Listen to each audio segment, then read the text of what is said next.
Welcome back, Tiger Sports fans, to Episode 4 of Tiger Sports Nation. I'm Taylor Richardson. And I'm Jack Crane. After a long month of waiting, DePauw Sports finally get back to practicing for the first time as a team this week.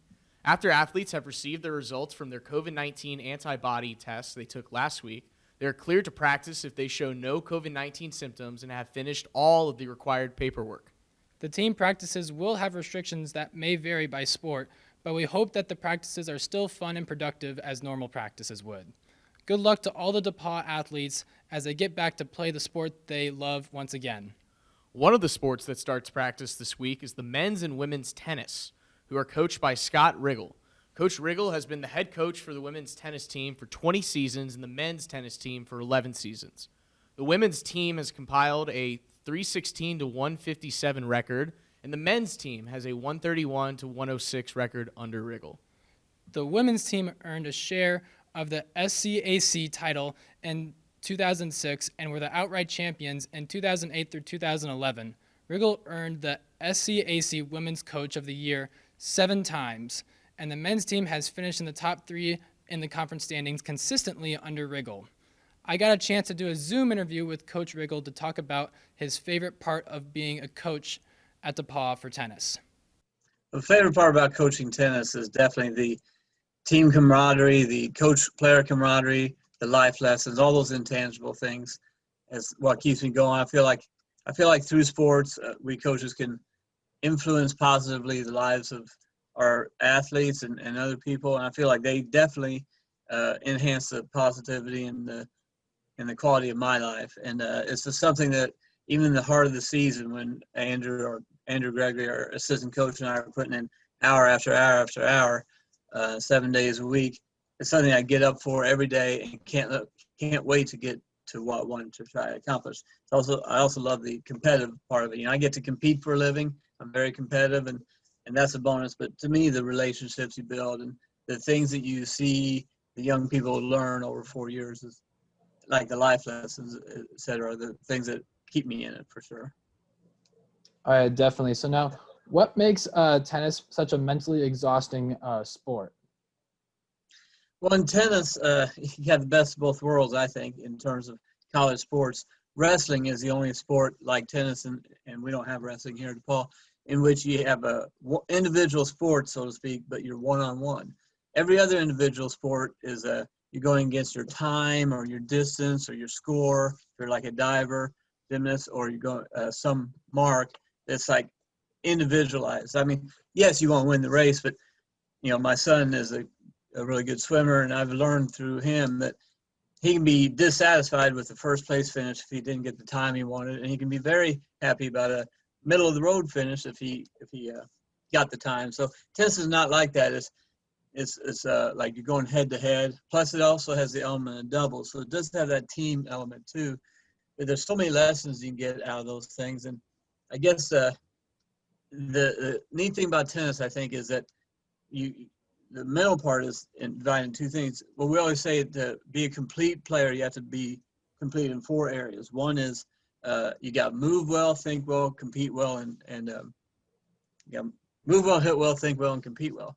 So obviously the moving and the hitting are the physical side, but the thinking and competing, like the thinking side is the tactical side. Trying to figure out where to place your shots, what to break down your opponent, how your game matches up with your opponents. The competing side is the mental toughness side. And that's like staying focused, staying positive, paying attention to the next point, learning from the past points, but building towards the future plan, but staying in the moment. You got all that stuff, and you got the ethical part of tennis that a lot of sports don't have, because if I'm playing you, I'm calling your shots and you're calling mine. So there's kind of an ethical trust that needs to be built, and you add that on top of every other thing. And like in tennis, the best example I give is in tennis, if you go through like even a 7-minute period of time where you let yourself get frustrated and you're kind of rushing shots, you're not really thinking, maybe you're physically fatigued too, and you're just frustrated, that could be the match. That you play like 10 points in 7 minutes, you've lost 9 out of 10 points. You go from being up 3-2 in the third set to being down 5-3. And in like a team sport like basketball, if you get winded or frustrated, you can sit on the bench. The team can maybe adjust around you, even if you're the best player. and you kind of collect your thoughts, get your wind back, and go out there. But in tennis, you got to manage that on your own. The team's counting on you to do your best and win the point. So I'll shut up there because I know I'm going over time. All right, so then just last question. Is tennis more of a psychological or a physical battle? It depends, really. It's both, really. You really can't separate the two. Descartes must have never played tennis because is he the guy that came up with the two different cells? I mean, they all have to be combined in tennis. They affect each other so much. So let me give you an example of those 4 elements of tennis I gave you. Like how they can hinge on one thing. So let's say you come to the courts, you're in bad mood. You got to study all night. You got to pull an all-nighter for a test tomorrow. You don't really feel like playing this match, and you're distracted, and maybe some other bad things happen to you that day. And so you go into the match. Well, that part of your brain, that emotional part of your brain, is kind of at a bad point. So you go in kind of sluggish. Your feet aren't moving. You're not moving well. That's going to affect how you hit the ball because you're not set up and taking the ball in this strike zone. And then that's going to affect your mood even more.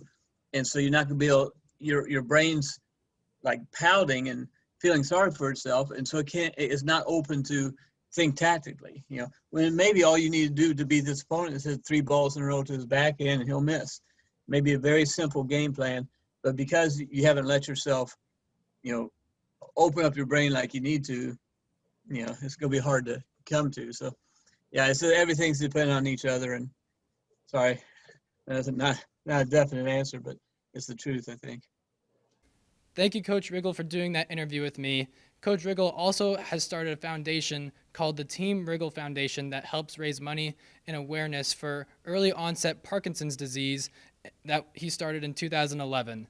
If you want to make a donation to the foundation, please go to teamwriggle.com/donate. Now on to Tiger Sports Time Capsule. On October 4th, 2003, women's cross country finished 7th at the Indiana State Invitational, first amongst Division III schools. Natalie Schaefer finished 10th in 22:34.67, and Emily Mason was 32nd in 23:28.63 to lead DePauw to a 7th-place finish among the 13 schools at the meet. DePauw finished with 181 points to lead all non-Division I schools, while Ohio State won with 30 points. Betsy App finished 52nd at 23:59.27, followed by Lauren Hendricks in 57th at 24:12.02, and Liz Ulrich in 61st in 24:15.82. And lastly, on October 4th, 2003, the DePauw football team routed Chicago 51-10 on Family Weekend.